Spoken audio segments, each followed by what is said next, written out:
काम के लिए बुलाते हैं और पर्ची देते हैं, हज़रत जिम्मा की शान सुनाओ। एक दिन में अड़ गया।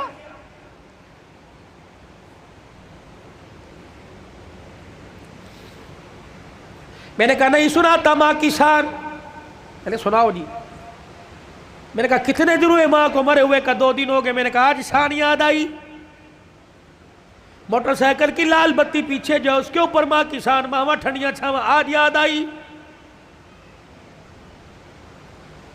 गाड़ी की साइड वाले शीशों के बाहर मामा ठंडिया छावा, आज याद आई।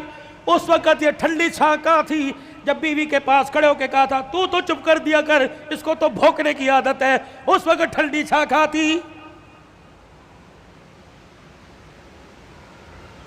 जब तेरे बच्चे, उसके पोते उसके पास रात को बैठते थे, तेरी बीवी मार मार के थप्पड़ कमरे में ले जाया करती थी, उस वक्त माँ की शान कहाँ थी?